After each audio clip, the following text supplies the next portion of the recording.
What a time to be in Nigeria. The country is now more like a theater of the absurd, a theater of horror movie, with new drama unfolding every day in Nigeria. The country is always in the news for the very wrong reasons, and it leaves a lot to ponder about the peculiarity of the type of democracy we practice in Nigeria. This week alone, every week comes with its own drama. This week has had a fair share of its drama. Lots of things have happened this week. But let's look at the three key things that are now shaping the polity.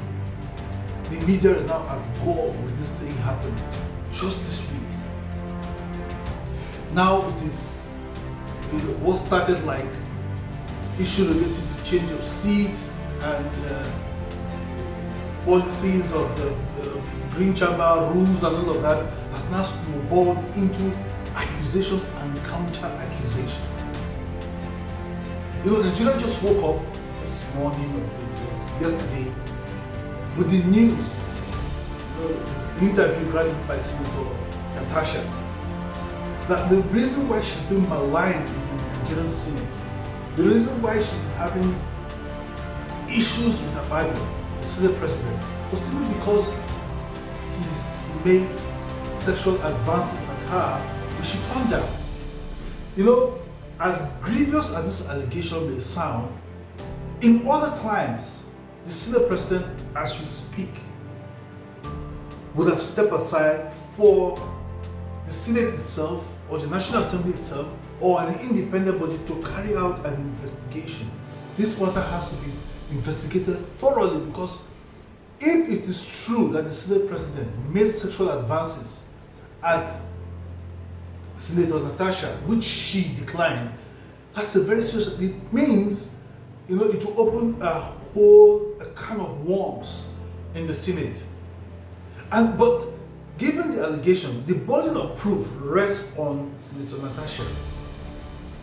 But come to think of it, Nigerians were able to unearth or dig up an old interview that a former the MD of the NDDC granted to Arise Television, in which she also claimed that she slapped Senator Akpabio because of the sexual advances he made at her. Those allegations have not been refuted at any time. Now, given this, would it just be a coincidence, or is actually something happening in the background that we are not aware of? Senate President, you have to come out, and tell us otherwise. Otherwise, you might just have to leave office, because something as scandalous as sexual allegation against a lawmaker, is something that you should not be occupying the public office if such allegations are made against your person and the office which you occupy. That means you are the number 3 man in the hierarchy of Nigeria. Such allegations needs to be investigated thoroughly. And another issue, that is now shaping the polity is the tussle between Miranda and Mudashiru Obasa. Mudashiru is a former Speaker of the Lagos State House of Assembly, and come to think of it, he has been in that office for 10 whole years as Speaker of Lagos State House of Assembly. What's about the Lagos State House of Assembly? What about the speakership of Lagos House of Assembly? Because in just this week, we saw that the security details were withdrawn from the Miranda. Obasa got his security details. Now, all of this speaks volume of the fact that the kind of democracy we practice in Nigeria is different from what's obtainable in other parts of the world. Lots of allegations, financial, mismanagement, money laundering have been made against Obasa in the past. He has not been arrested until he was impeached by majority of the House. And we saw Obasa allegedly forced himself into the parliament and held the sitting with just 4 lawmakers. Something the Supreme Court, in the case of Rivers, Fubara versus defected members of the Senate of Assembly ruled that no governor can work with only limited or 26, or in the case of River, 26% of the entire lawmakers of the state. We'll get to Rivers. But these are the issues, political issues, that have shaped Nigeria in the last 1 week, have added to the unending drama or horror movie that Nigeria has become over the years.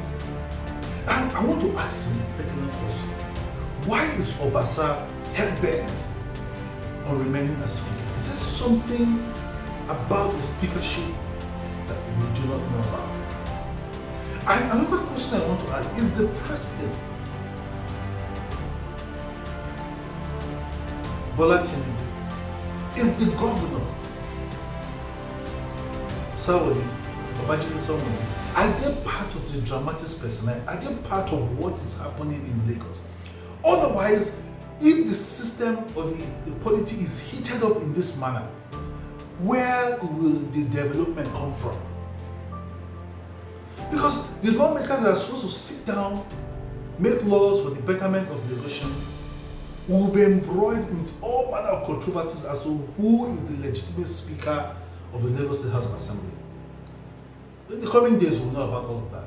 And let's come to Rivers State. Since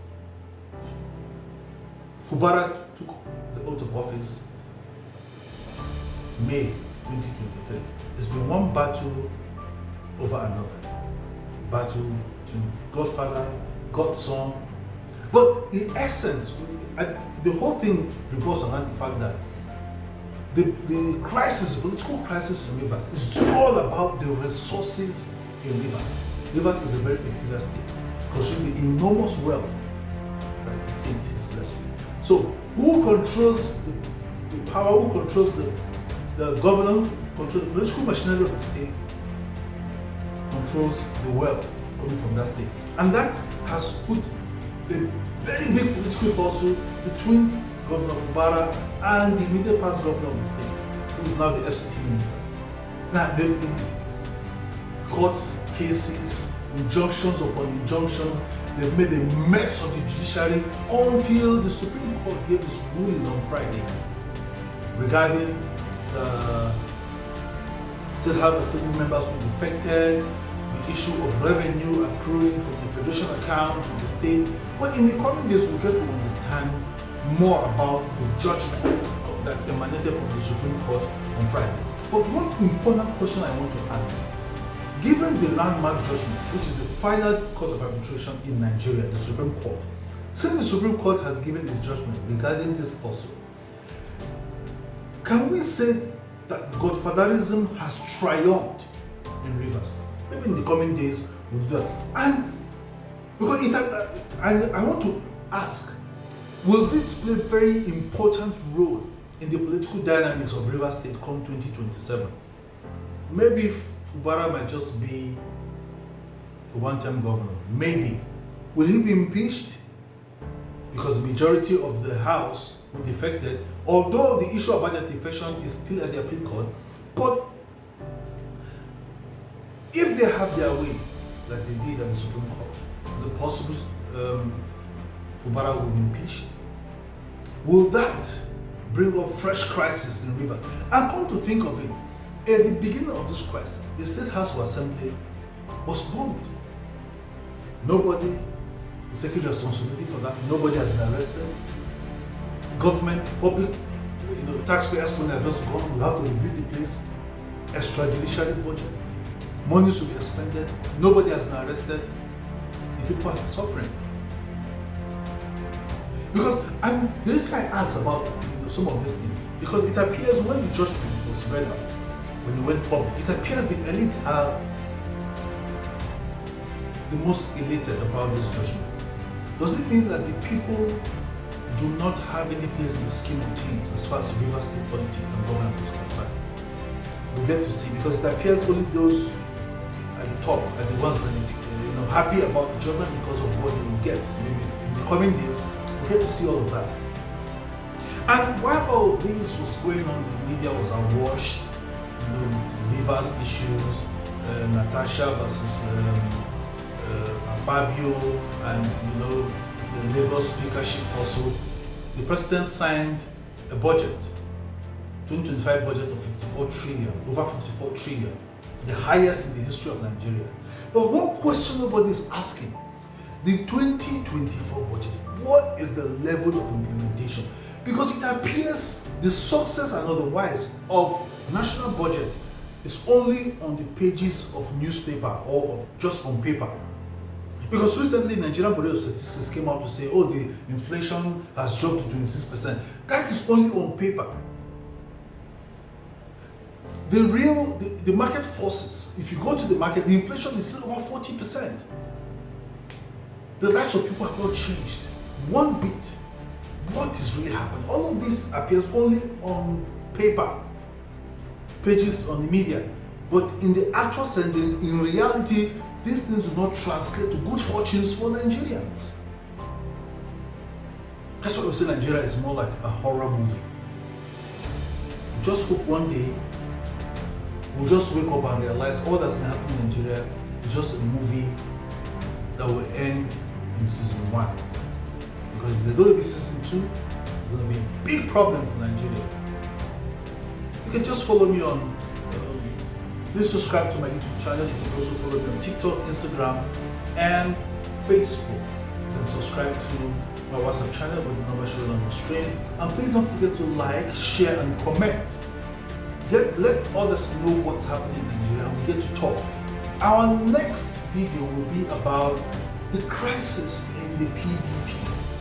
And after that, we're going to discuss the immigration policy of the newly sworn president of the United States and some issues relating to the war in Ukraine and how the immigration policy is shaping global security. Until I call me over again, I remain Joel.